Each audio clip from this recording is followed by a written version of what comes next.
Welcome to Trust is Not an Internal Control. My name is Patricia McCarthy and I will be the presenter of the course.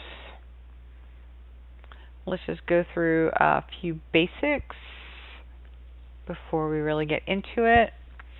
Okay, this course is going to discuss 8 different employee theft cases to demonstrate the importance of internal controls and management oversight in the prevention of employee theft. We're going to discuss some large, well-known companies, and then we're also going to discuss some very small companies and thefts. And the reason why I'm doing that is I just want to intersperse so that we just don't have one, we're just jumping from one complex fraud into the next. These are just kind of little breaks in between, if you will. So it's important that understanding the motivations and conditions that foster fraudulent behavior is essential for developing effective prevention strategies. What you're going to see is a recurring theme in each of these cases. You're going to see a lack of appropriate internal controls and a lack of management oversight. I think you're going to be really stunned by the lack of internal controls and management oversight in some of these companies. So after completing this course, you're going to be able to associate employee theft with inadequate internal controls, as well as recognize the importance of management oversight in the prevention of fraud. Just to make sure we're all on the same page, occupational fraud is the use of one's occupation for personal enrichment through the deliberate misuse or misapplication of the organization's resources or assets.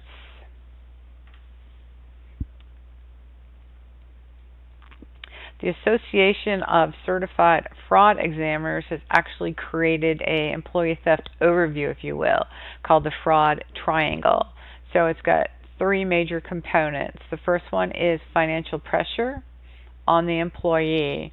I personally think I like the word motivation better, and throughout the course we will be using those 2 terms interchangeably. Another component necessary for fraud is rationalization by the employee. And the third is opportunity. So while an organization may not be able to control the motives of an individual or that individual's ability to rationalize theft, it can certainly control whether there is an opportunity for theft by instituting appropriate internal controls and management oversight. And we're going to see how really important that is.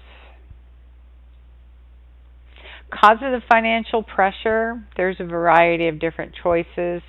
I've just listed a couple here. The first 2 columns here, desire for a certain lifestyle and status, and then personal ambitions, power, and money. Those really are very intermingled together. If you want status, in many cases you need power, or you need money, or you need both. One that some companies don't consider is if they have aggressive performance targets and are forcing employees to meet unrealistic goals. That can really result in bitterness, fear of job loss, different things like that. So that is one that a lot of people kind of forget about. Employee hardship, basically debt, but let's just spend a little bit of detail on that because there is a variety of financial pressures. You can be in debt, you've just borrowed too much money.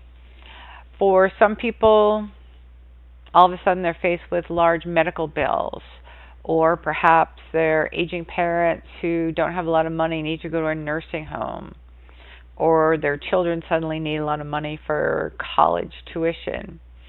As the debt burden grows and appears insurmountable, stealing becomes a means to pay down or even erase that debt. One of the things you should note as we go through some of these cases is that the employees, in many cases, don't start stealing the first day they get there. In some cases, it's years. So, perhaps there was an opportunity earlier in the position they were in, or something has changed.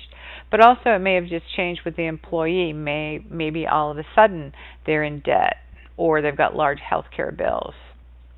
Another financial pressure is vices, particularly drugs and gambling can create many financial pressures. And drugs and gambling both require immediate available cash. So if the employee doesn't have that cash, they're going to be pressured to find a way to steal it. The rationalization of an employee who is committing fraud is sometimes as simple as, hey, it's harmless, it's not hurting anybody, what do I care? A big one is a company's not going to miss some money. They make millions of dollars. How are they going to notice this?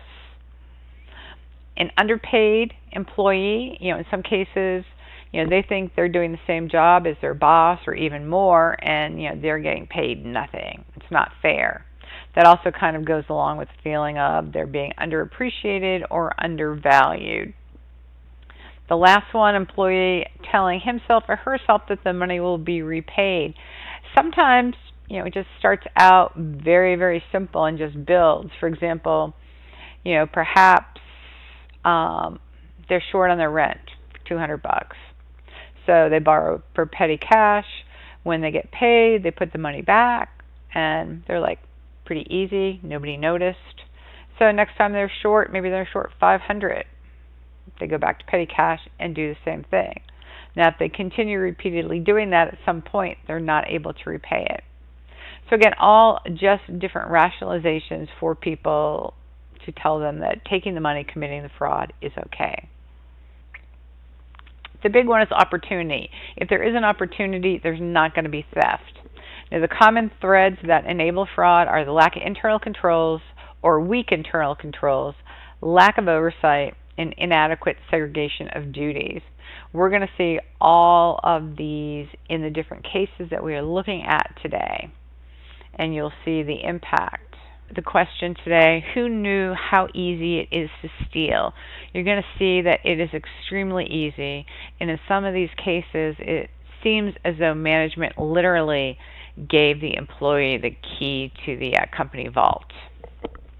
So having said that and kind of overviewed all of this, let's actually get going and take a look at some of the actual cases themselves.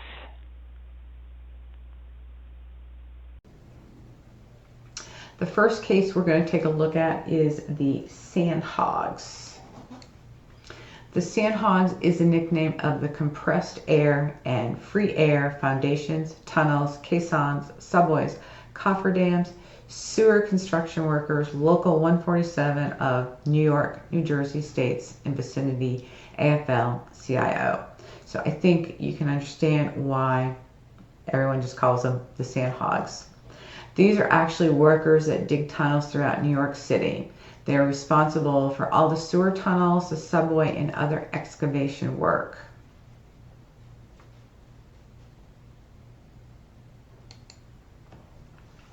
The Sandhogs had about 1,000 members in 2008.